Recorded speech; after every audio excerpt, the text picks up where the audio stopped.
Ethan was a single dad who lived with his 12-year-old son, Jacob, in a small wooden house near the edge of the mountains. Life had never been easy for him. After his wife passed away a few years earlier, he had to raise Jacob all by himself. He worked hard as a small mechanic, fixing old farm trucks and engines that most people had already given up on. But no matter how tough life got, he always made sure Jacob had food, clothes, and a reason to smile. Every morning, Ethan would wake up before sunrise. He made breakfast, mostly oatmeal or toast, and brewed his strong black coffee. Jacob would pack his small school bag, and before leaving, he would always help his father sweep the shop floor. It wasn't a rich life, but it was honest. Ethan often told Jacob, "Son, money isn't everything. As long as we have each other, we can fix anything." Jacob believed every word. One Saturday morning, they decided to visit a small flea market in town. Ethan needed a few tools for his shop, a hammer, a few nails, and maybe a second-hand wrench. The market was full of old things, broken radios, worn-out books, and dusty antiques. But it was Jacob who noticed something strange. In one corner, under a tent, an old man was selling rusty metal parts, and among them was a small metal box covered in dirt and cobwebs. Jacob pointed at it. "Dad, look at that box. It looks ancient." Ethan walked over and picked it up. It was heavy for its size and had strange markings on the top. Faded letters read, "Property of U.S. Mining Co., minus 1,889. Ethan laughed softly. Probably a lunchbox from an old miner. The old man behind the stall smiled with missing teeth and said, "You can have it for $1. Ethan chuckled. $1? For this?" The man shrugged. "Nobody wants it anyway. Take it if you like old junk." Jacob's eyes sparkled with curiosity. "Can we, Dad, please?" Ethan hesitated but finally pulled a crumpled dollar from his pocket and handed it over. They carried the box home in their old pickup truck, tossing it in the back seat. That evening, after dinner, Jacob placed the box on their small kitchen table. "Let's open it, Dad." Ethan tried, but the lock was rusted solid. "It's too tight, buddy. We'll try later." But Jacob couldn't stop thinking about it. The next morning, while Ethan was at work fixing a tractor, Jacob decided to try again. He fetched a screwdriver and tapped gently around the lock. After a few minutes, he heard a soft click. The box opened. Inside was a thick layer of dust, a few rolled-up papers, and an old metal tag engraved with the words, "Claim number 42, Mountain Ridge." Jacob brushed off the dirt and carefully opened one of the papers. It was a hand-drawn map with faded ink, showing paths through the nearby mountains.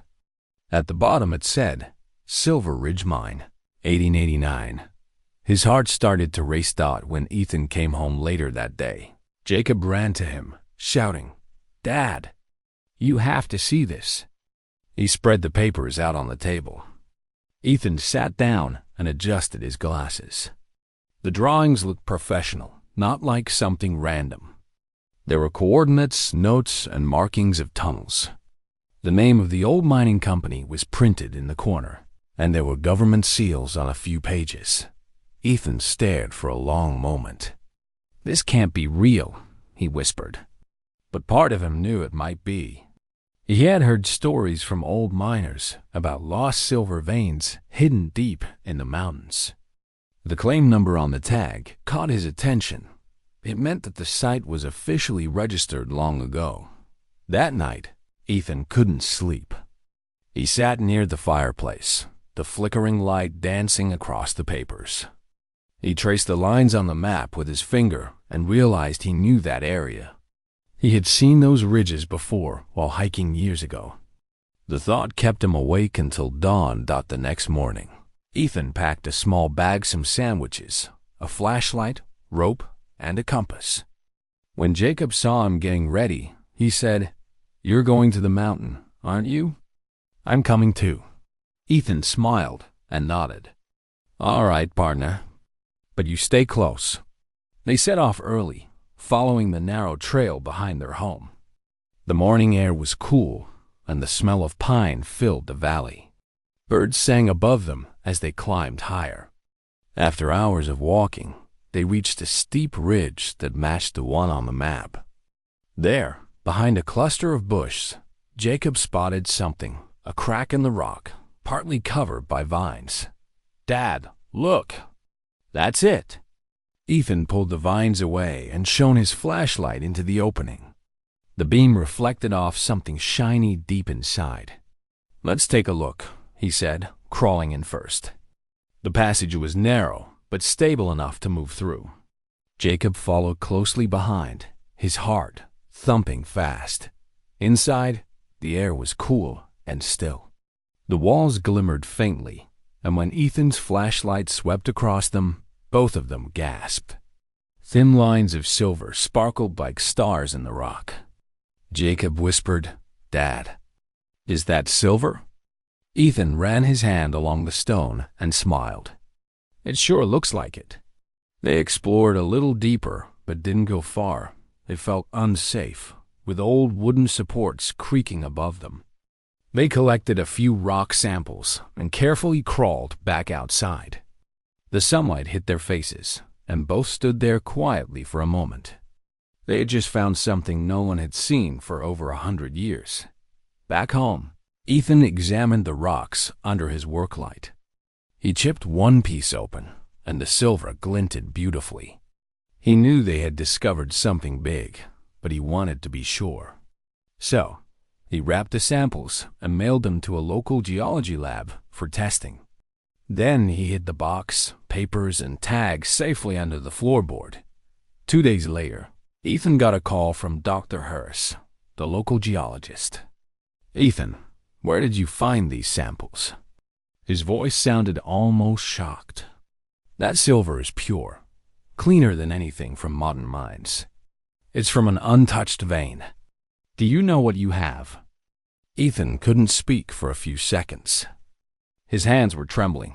I think we found something that was lost." Dr. Harris asked to meet in person, but Ethan wanted to stay quiet until he knew what this could mean. He looked at Jacob and said, "Let's keep this between us for now. Sometimes people do crazy things when they smell money." Jacob nodded seriously. A few evenings later, while they were fixing dinner, someone knocked on their door. It was the old man from the flea market. He looked worried. "That box I sold you," he said slowly. "You opened it, didn't you?" Ethan hesitated, unsure how much to say. "We found some old papers, that's all." The man's eyes filled with emotion. "That box belonged to my great-grandfather. He was a miner here. They said he died in a cave collapse, but he always claimed he had found something valuable." Nobody believed him. Ethan stood quietly. The man took out a faded photograph from his pocket. It showed a group of miners standing proudly in front of the same mountain ridge. "If you found something there, promise me one thing. Don't forget their story." Ethan nodded. "I promise." That night, Ethan stared at the map again. The flickering firelight made the ink seem alive, almost guiding him. He whispered softly, "Maybe this was meant to be." Jacob sat beside him, his eyes bright with wonder. "Dad, maybe Mom sent it to us from heaven," he said. Ethan smiled, his eyes glistening. "Maybe, son. Maybe she did." Outside, the mountain wind blew softly, like a whisper from the past.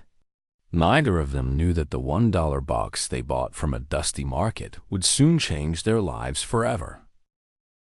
Days passed slowly after Ethan and Jacob's mountain trip. Every evening, Ethan would sit by the window, staring at the old map, trying to make sense of everything.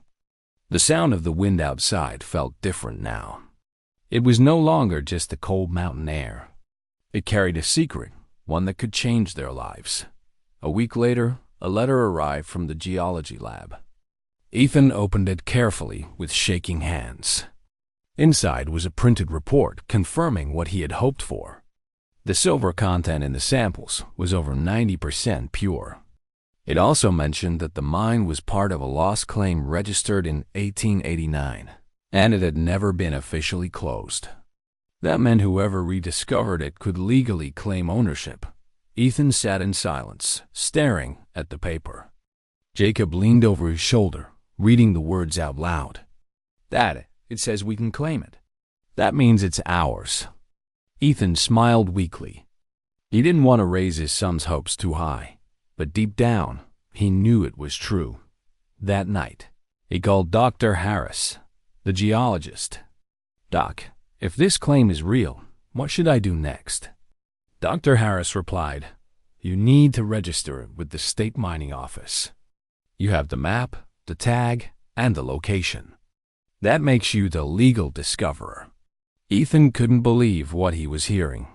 For years, he had been fixing engines and living paycheck to paycheck. Now, his $1 purchase could be worth millions. The next morning, Ethan drove to the town office with all the documents in an old envelope. The clerk looked surprised when he saw the papers. "Where did you find these?" he asked. This claim was lost over 100 years ago. Ethan explained everything truthfully. The flea market, the box, and the hike with his son. The clerk nodded and said, "You might want to talk to the State Mining Bureau. This could be one of the biggest discoveries in years." Over the next few days, officials from the state came to inspect the area. They brought safety equipment, scanners, and experts to confirm the find. When they entered the tunnel, they were amazed. The silver veins were still strong and untouched. One of the experts turned to Ethan and said, "Mr. Cole, do you realize what this means? This mine could be worth over $50 million in modern value." Ethan felt his knees weaken. He couldn't even speak. Jacob grabbed his father's hand, his eyes full of excitement. "Dad, we're rich." But Ethan just smiled gently. "No, son. We're lucky. Rich is what's inside us, not what's in the ground." Word spread quickly around the small mountain town. Reporters showed up, photographers tried to take pictures, and news crews wanted interviews. But Ethan refused most of them. He didn't want fame. He wanted peace. He only gave one short interview saying, "We didn't find this for money. We found it because my son believed in something everyone else called junk." However, not everyone shared his happiness. A large mining company heard about the discovery and tried to claim ownership, saying their ancestors once owned the land. They hired lawyers and sent letters, demanding Ethan hand over the documents. But Ethan wasn't scared. He had all the proof, the official tag, the government papers, and even the old man's photograph showing the original miners. A local lawyer, inspired by Ethan's honesty, offered to help him free of charge. "You've got a strong case," he said. "Let's do this right." For weeks, Ethan went to court hearings, sitting quietly in his old work jacket while company executives came in wearing expensive suits. But truth doesn't need a fancy coat. The evidence was clear. The claim had been abandoned, and Ethan's discovery was legally valid. When the judge finally gave his decision, the courtroom went silent. The rightful owner of claim number 42, known as Silver Ridge Mine, is Mr. Ethan Cole. Ethan closed his eyes, tears forming. Jacob jumped up and hugged him tightly. People in the courtroom clapped. The company's lawyers shook their heads and walked out. Defeated. In the following months, the government confirmed the value of the silver deposits, over $50 million. Ethan could hardly believe it. But instead of selling everything, he made a choice that surprised everyone. He said, "This mountain gave us something priceless. We can't just take it all and walk away." He worked with the town council and turned part of the mine into a historical site. They built a small museum near the ridge, telling the story of the miners who once dreamed there and of the single father and son who rediscovered their legacy. Ethan used part of the money to restore old miner graves and build safe housing for struggling families in town. "No one should have to sleep cold," he said softly. Their simple house became a warm home again. Jacob finally had a study desk, new clothes, and books for school. But Ethan still woke up early every morning and made oatmeal just like before. "We don't change who we are," he told his son.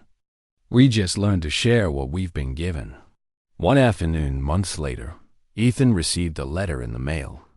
It was from the grandson of the old man who had sold him the box. The letter read, "My grandfather passed away last month. Before he died, he told me about you. He said you were the man who found his great-grandfather's dream. Thank you for keeping your promise." Inside the envelope was an old black and white photo of the original miner holding the same metal box, smiling proudly beside the mountain. Ethan framed it and placed it above the fireplace next to the map that started it all. As time went on, the Silver Ridge mine became a symbol of hope in their town. Schools brought children there on field trips, and Jacob often told the story himself. He stood proudly in front of the visitors and said, "My dad once bought this box for $1. Everyone thought it was junk, but it taught us something. Sometimes the smallest things hold the biggest treasures." People listened with amazement. Ethan would stand quietly in the background, smiling. He didn't care about fame or fortune. For him, the real reward was seeing his son grow up with confidence, kindness, and faith. Years later, when the first snow of winter fell again, Ethan stood outside his home watching the mountains turn white. The same ridge where he and Jacob had once crawled into that dark tunnel now shone under the sun. Jacob came out wearing a thick jacket and stood beside him. "Dad, do you ever think about that day at the flea market?" Ethan smiled. "Every day, son, because that $1 box changed everything. Not just our lives, but how we see the world." Jacob grinned. "I guess sometimes miracles come in dusty boxes." Ethan laughed softly. "They do, son. But remember, it's not luck that brings them. It's patience and faith." The wind blew gently across the valley, carrying the sound of the bells from the small church below. The town had changed, but the people still told stories of the man who found treasure not with greed, but with gratitude. Ethan took a deep breath, looking at the horizon. The setting sun painted the sky gold, the same color as hope. He placed a hand on Jacob's shoulder and said, "Promise me, when I'm gone, you'll take care of the mountain. Keep it alive. Keep its story alive." Jacob nodded. "I promise, Dad." That evening, they sat by the fire as snow fell outside. The metal box still rested on the shelf, the same one that once cost a single dollar. It reminded them of where they started and how far they had come. In the end, their story wasn't about silver or money. It was about love, faith, and the magic hidden in forgotten places. The mountains had given them a treasure worth more than $50 million. But for Ethan and Jacob, the true value was the bond between a father and his son, and the belief that even the smallest discovery can change everything. And somewhere high on the ridge, where the old tunnel still slept beneath the snow, the wind whispered softly, carrying the memory of the man who once said with a smile, $1 for this?" Not knowing that his single dollar would one day uncover a fortune and a legacy that would never fade.